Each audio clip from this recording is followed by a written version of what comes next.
I was sitting in the hospital parking lot long after everyone had gone home. The lights above the lot flickered like they were tired too. My body still ached from the treatment, but it was the silence that hurt more. I had prayed again that night, prayed the same words I had whispered for months.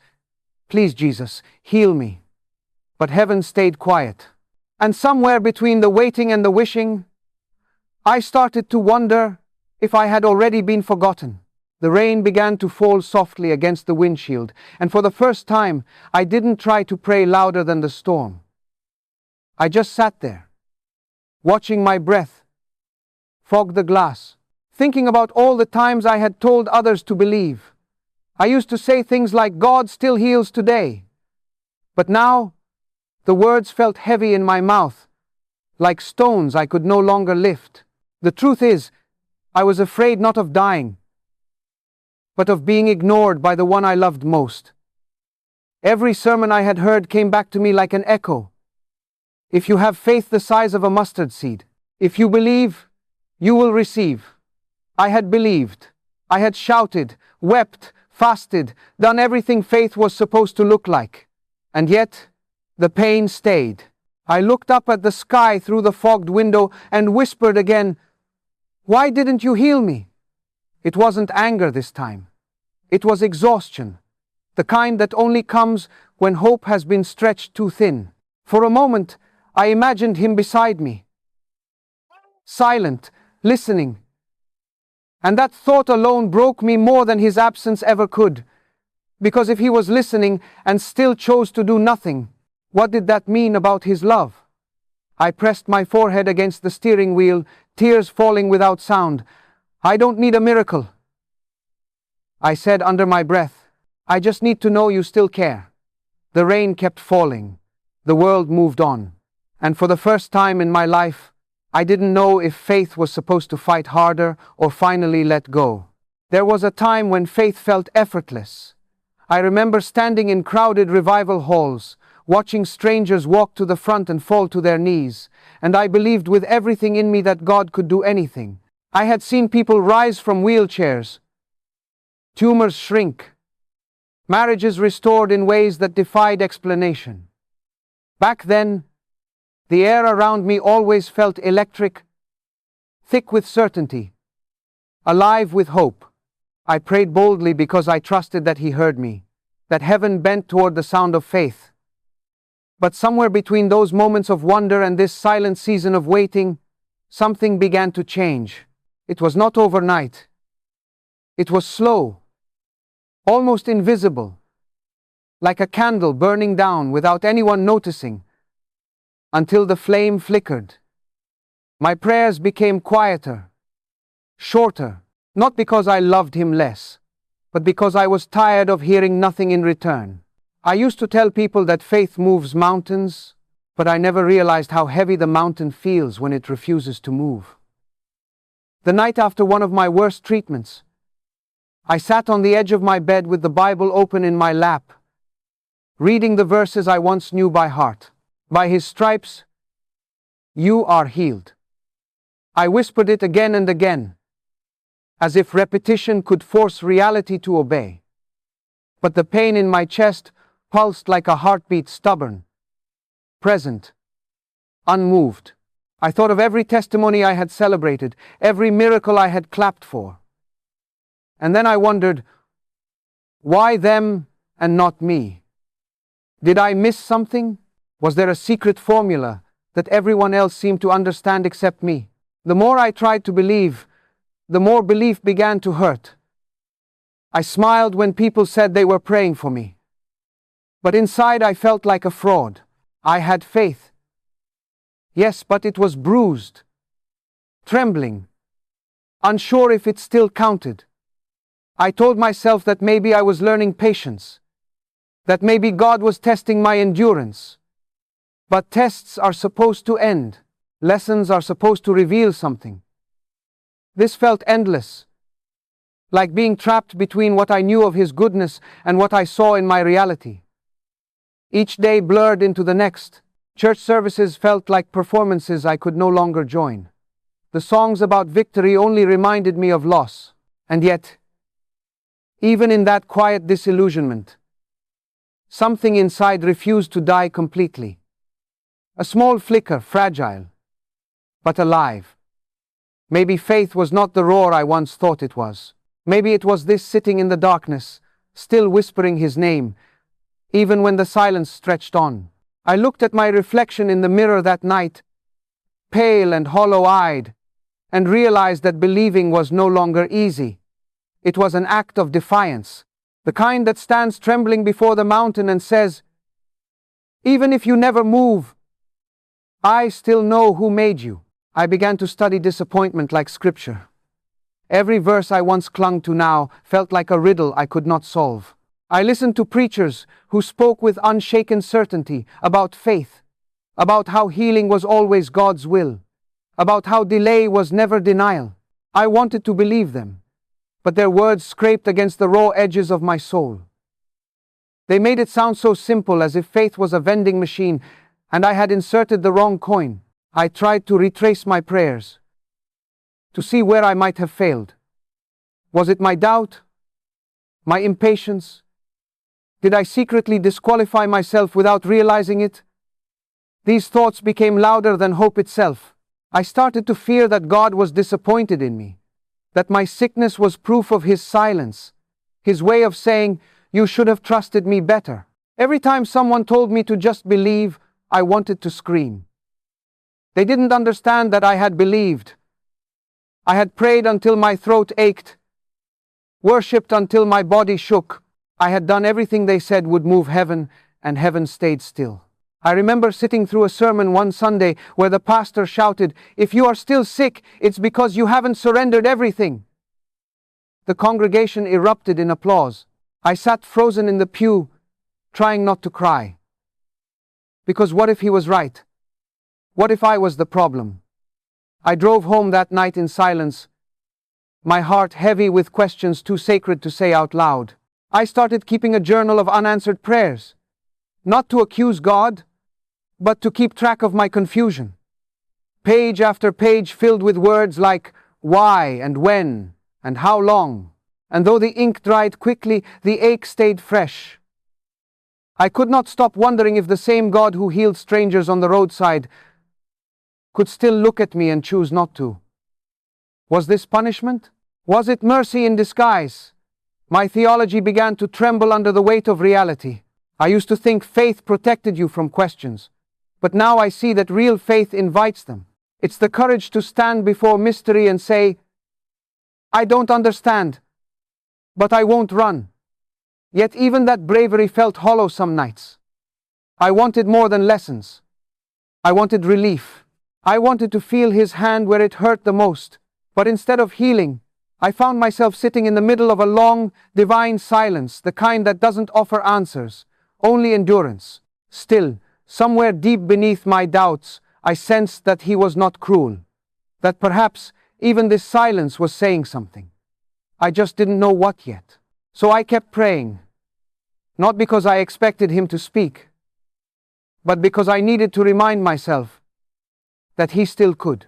The breaking point came quietly, the way storms often do before they show their teeth. It was late, past midnight, and I had been fighting sleep for hours because pain made rest feel like betrayal. I lay there staring at the ceiling, watching the faint glow of the streetlight paint dull gold across the walls. My body felt foreign, like a prison I could not escape. I had prayed every prayer I knew, the bold ones, the whispered ones, the desperate ones that sound more like begging than belief. Nothing changed, and something inside me snapped. Not in anger, but in exhaustion. I sat up, clutched the blanket against my chest, and finally said it out loud. "If you love me, why won't you heal me?" The words came out raw, trembling, echoing through the hollow quiet of my room. It wasn't a test or accusation. It was a confession of how deeply I still wanted Him to care. For a long moment I waited, half expecting the air to shift, for some holy interruption to answer back. But there was nothing, only the hum of the world continuing without me. The silence felt heavier than the illness itself. I stood and paced the room, running my fingers through my hair, trying to stop my thoughts from unraveling completely. I had built my faith like a house with strong walls, one verse at a time. Now it felt like the foundation was cracking beneath me. I didn't want to lose God, but I didn't know how to keep believing in someone who seemed so still while I was breaking. I fell to my knees and pressed my palms against the cold floor. Tears came, sharp and unstoppable. I wasn't praying anymore, I was pleading. "Just say something," I whispered. "Anything." It wasn't about healing anymore, I just needed to feel seen. I wanted to know that my suffering wasn't invisible, that my pain hadn't become background noise in heaven. My voice shook as I said, "Do you even remember me?" I hated myself for the question, but it was the truth. The room blurred through the tears, and I could taste the salt of surrender on my lips. In that moment, something inside me broke, but not in the way I expected. It wasn't my faith that shattered. It was the illusion that I had any control over what God should or shouldn't do. I realized I had spent years praying as if I were negotiating, offering my devotion in exchange for relief. I wanted miracles more than intimacy. I wanted proof more than presence. And maybe that was why he had been silent, not out of cruelty, but because he was waiting for me to stop performing and finally collapse into honesty. So I did. I lay there on the floor, empty, shaking, and whispered, "If you're still here, that's enough." And for the first time in a long while, I meant it. The room was still when it happened. Not the kind of stillness that feels empty, but the kind that presses against the air like something sacred is about to breathe. I had cried until there were no tears left, until my voice broke into silence and I just sat there on the floor, exhausted. My head rested against the edge of the bed and my heart pulsed with the dull ache of surrender. Then, without warning, everything around me changed. The air grew thick, heavy, alive. It felt as though time had paused, holding its breath. I lifted my head slowly, and that was when I saw him. Jesus was standing there, not glowing or distant, but near. So human it startled me, yet so holy it undid me. His presence didn't crash into the room. It settled like a whisper I had been waiting to hear my whole life. He looked at me, not at my sickness, not at my weakness, but at me. There was no disappointment in his eyes, no trace of anger for all the questions I had thrown toward heaven. Only sorrow and love, both deeper than words could hold. For a long moment, neither of us spoke. It was as if he was giving me space to breathe in his silence differently this time, not as absence, but as presence. My body trembled under the weight of it. I wanted to say something, but my throat refused to move. The tears returned, this time softer, like the quiet kind that come when you are seen too deeply to hide.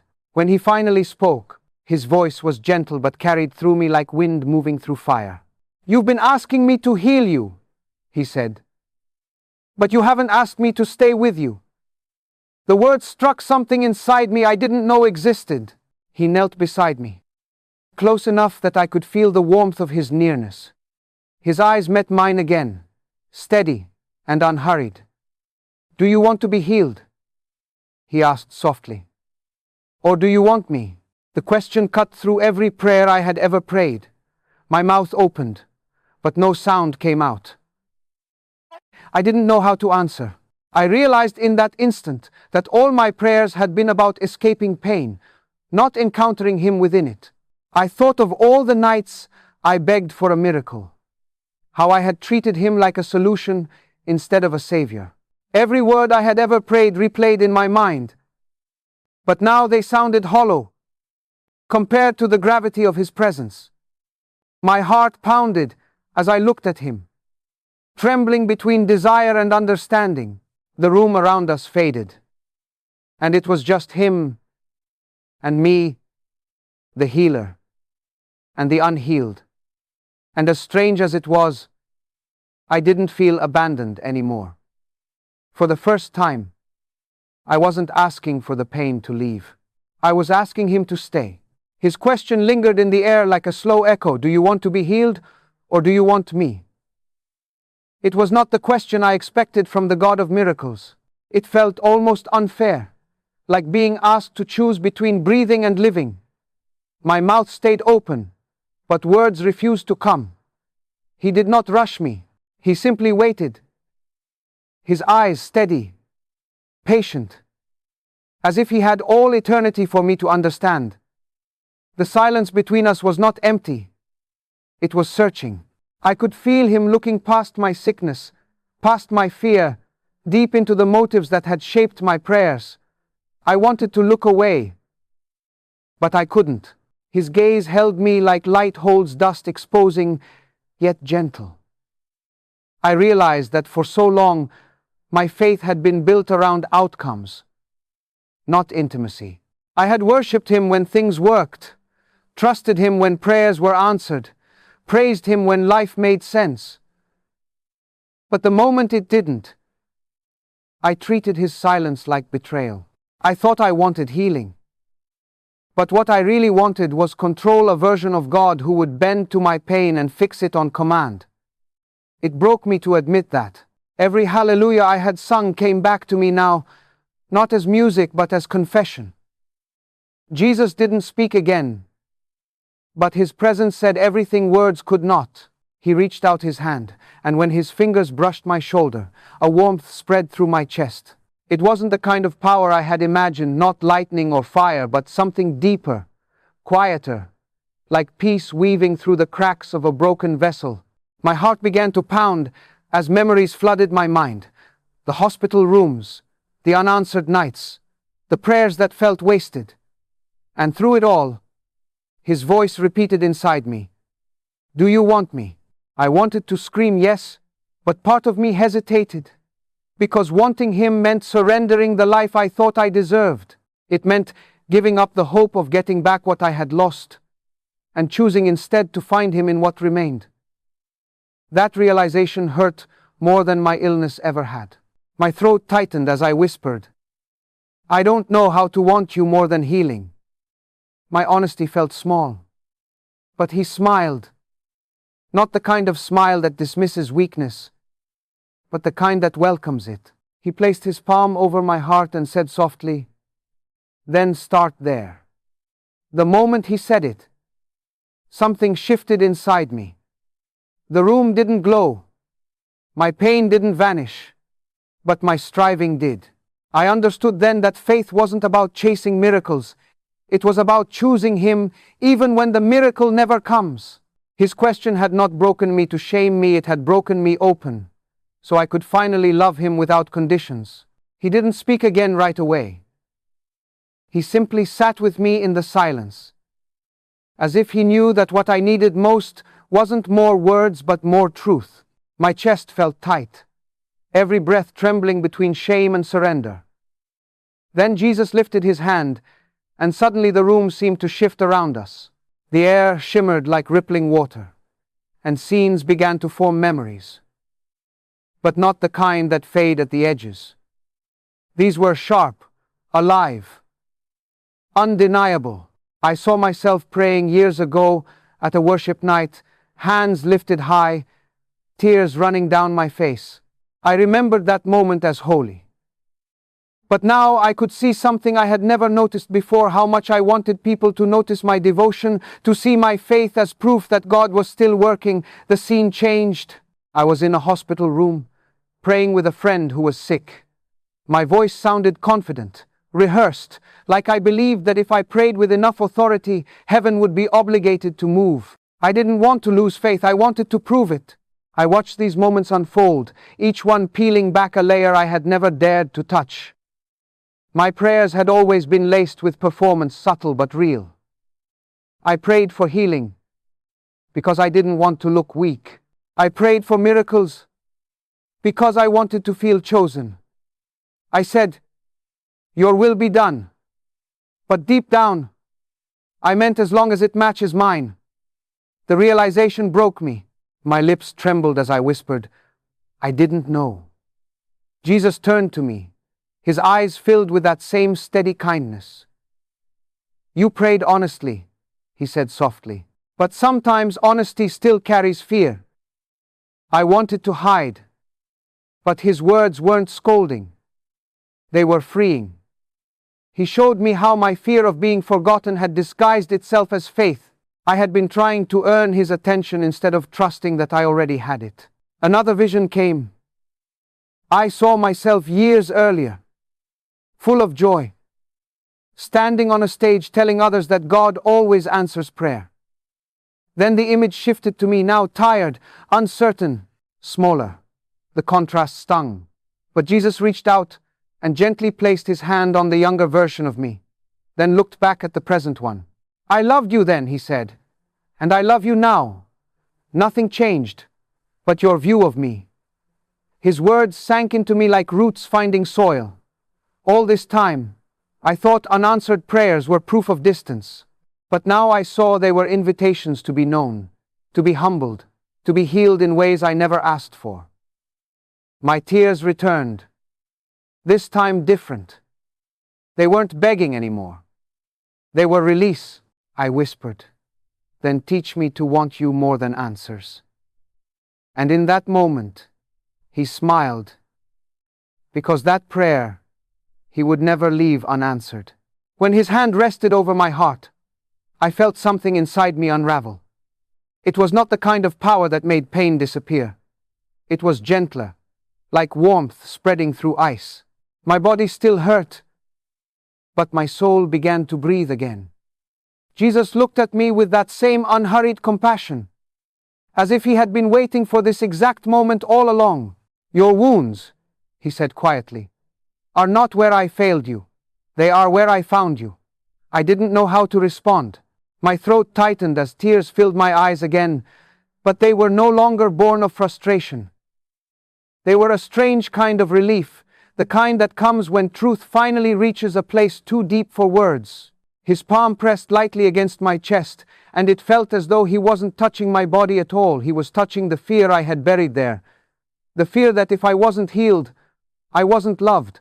The fear that pain meant punishment. The fear that silence meant abandonment. And one by one, he began to pull them out. He showed me flashes of my own heart, like glimpses through stained glass. I saw how bitterness had built quiet walls around my faith. I had stopped calling it trust and started calling it survival. I prayed, not to be close to him, but to be free from the ache of disappointment. Yet even then, he had stayed. Every unanswered prayer was not neglect. It was mercy disguised as mystery. Jesus leaned closer and whispered, "You kept asking me to fix what was temporary, while I was healing what was eternal." The word struck something deep in me, something that had been waiting to be named. My sickness had not stolen his love, it had revealed it. Because when everything else faded, when health, pride, and certainty fell away, I still had him. And that was the healing I never thought to ask for. I tried to speak, but my voice broke under the weight of it all. "Then why didn't you just tell me sooner?" I whispered. He smiled, eyes soft with knowing. "Because if I had told you, you would have believed me with your mind but never known me with your heart. Some truths can only be learned through pain." His words did not erase the ache in my body, but they quieted the war in my spirit. For the first time in years, I felt peace without needing proof. My illness hadn't ended, but my striving had. The chains I thought were wrapped around my body had really been wrapped around my hope, and now they were gone. He withdrew his hand and said gently, "I have already healed what sickness could never touch, your trust." And just like that, I understood. The greatest miracle was not the one that changed my condition, but the one who changed my heart while it was breaking. When the light around him softened, I thought the moment was ending. But instead, Jesus sat beside me on the floor, his eyes fixed on mine like he had nowhere else to be. The air between us carried a quiet holiness, not dramatic, not distant, but deeply human. I wanted to ask 100 questions, but only one found its way out. "Why let me stay broken?" I whispered. The words came out trembling, small. He didn't answer right away. He looked toward the faint glow of morning creeping through the window, then back at me. Because some wounds, he said slowly, are not there to destroy you. They are there to carry my presence. His tone wasn't poetic, it was simple. Like he was describing something he had always known. If I took away every weakness, he continued, you would lose the places where my strength lives. I sat there, trying to grasp it. It felt backwards, divine power living inside frailty, glory hidden in pain. But the longer I looked at him, the more it made sense. His hands still bore the scars of crucifixion, marks of both suffering and redemption. They were proof that God Himself had not avoided pain. Instead, He had transformed it. I realized then that my brokenness had never disqualified me from His presence. It had become the doorway to it.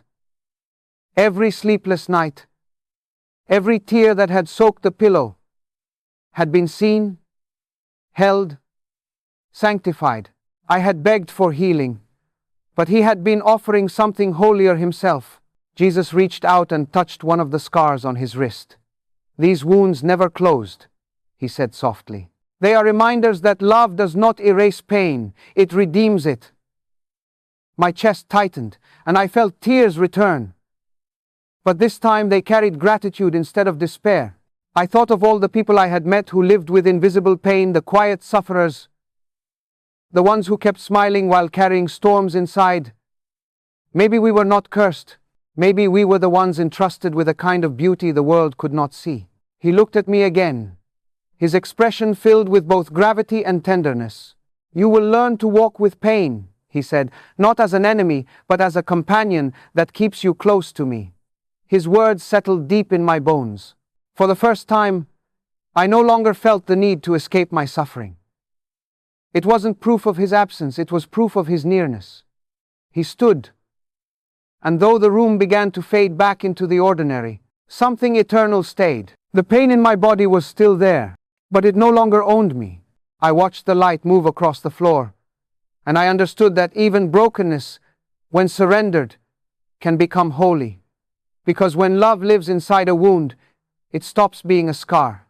It becomes a testimony. When I woke the next morning, the room was quiet again, ordinary, almost painfully so. The chair where he had sat was empty, the air still, the light soft against the curtains.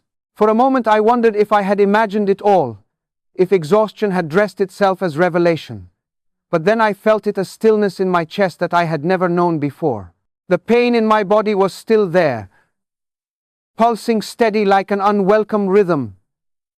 But something deeper had shifted. It no longer ruled me. I moved slowly, sitting up on the edge of the bed, breathing in the silence that once haunted me. It didn't feel empty anymore. It felt inhabited, as if peace itself had decided to live there. I whispered his name, and though he didn't answer aloud, I knew he heard. That morning I didn't ask for healing. I didn't beg for a sign or a promise. I simply said, "Stay with me." Those 3 words felt like the purest prayer I had ever spoken. They carried no agenda, no demand, only desire. To my surprise, it was enough. For years I had treated faith like a ladder, climbing endlessly toward proof that I was loved. But now, sitting in the same broken body, I realized love had been sitting beside me all along. I didn't need to reach for Him anymore. I only needed to rest. The days that followed were not easier, but they were different.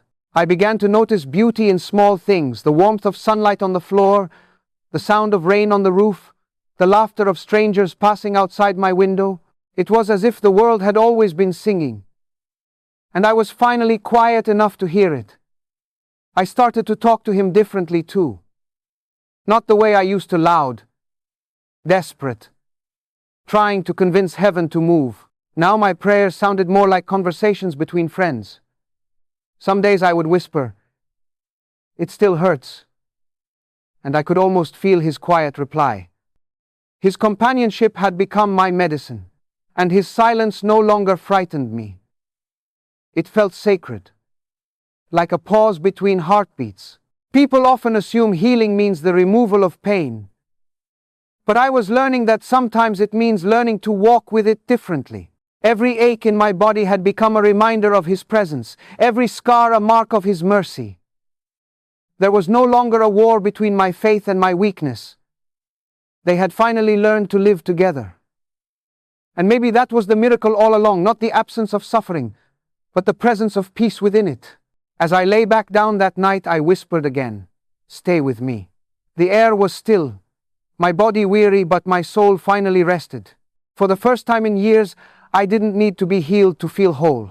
Time began to move differently after that night. Days no longer felt like a countdown to a miracle that might never come. They became quiet invitations to notice grace in places I had always overlooked.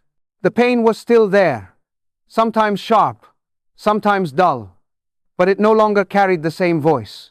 It used to shout, demanding my attention, defining every hour. Now it whispered softer, weaker, almost reverent. I had learned to live beside it instead of beneath it. And though my body was still frail, something invisible inside me had grown strong. It was not the strength of defiance but of peace, the kind that does not need to win to know it is held. People began to notice the change before I did. Friends would visit and ask how I was doing, and I found myself answering honestly for the first time, "I'm not healed, but I'm whole." Their faces would soften, confused yet comforted. They wanted to understand. But this kind of peace can't be explained. It has to be lived. I saw how others carried their own hidden wounds, losses they couldn't talk about, hopes they buried under laughter. My suffering became a mirror that reflected something deeper in them, something sacred. I started praying for people differently too. Instead of asking God to fix what was broken, I began asking Him to sit with them in the breaking. It changed everything.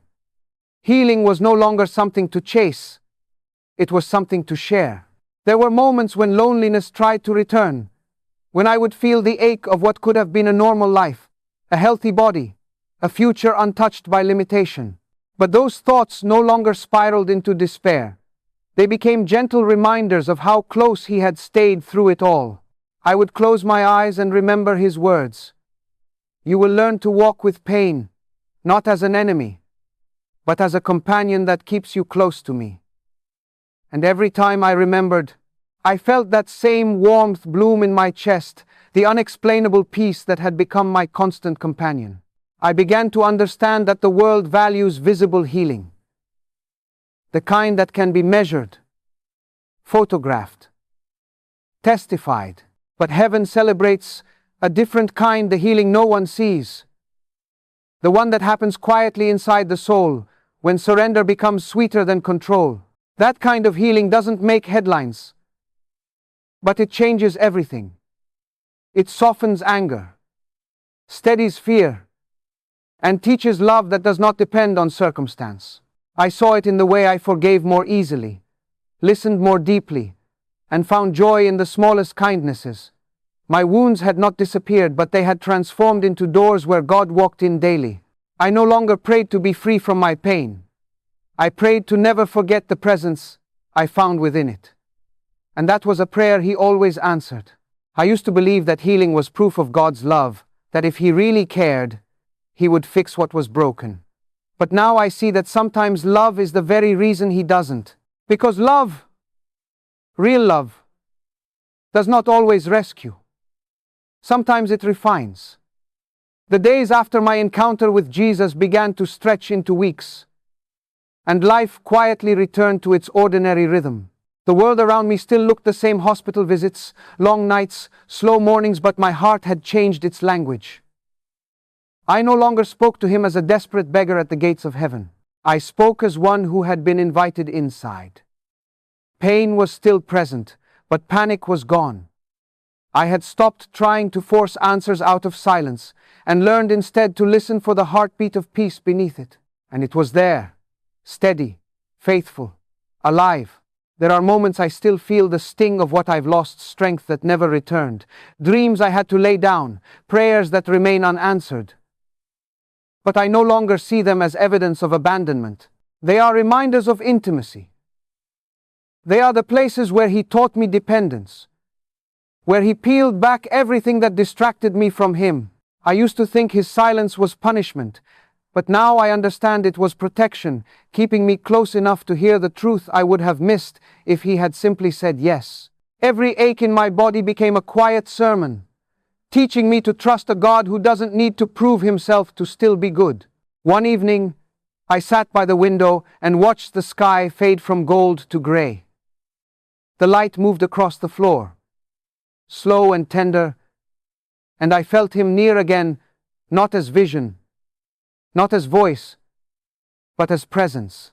I realized then that His answer had not broken me to leave me shattered. It had broken me open so that love could fill the cracks. What I once called loss had become gain. What I once called delay had become devotion. I finally understood that Jesus had not failed to heal me. He had redefined what healing truly meant. It was not about perfection or relief. It was about restoration. He did not fix my body so that the world would believe. He healed my heart so that I would. As the last light disappeared beyond the horizon, I whispered one final prayer.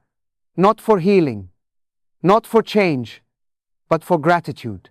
Thank you, I said softly, for staying even when you didn't answer. And in that moment, I felt that same peace from the night He met me. The kind that doesn't need miracles to exist. The kind that turns wounds into worship. His answer broke me, but it also remade me. And though my body remains fragile, my faith finally stands whole. So if you're still waiting for your miracle, if heaven has been quiet longer than your heart can bear, don't mistake His silence for absence. Sometimes what you call unanswered prayer is the very way He is answering you. The healing you're asking for might not come to your body, but it can come to your heart tonight. Let Him stay with you in the pain. Let Him make you whole, right where you are. Because sometimes the greatest miracle isn't what changes around you, it's the peace that begins within you.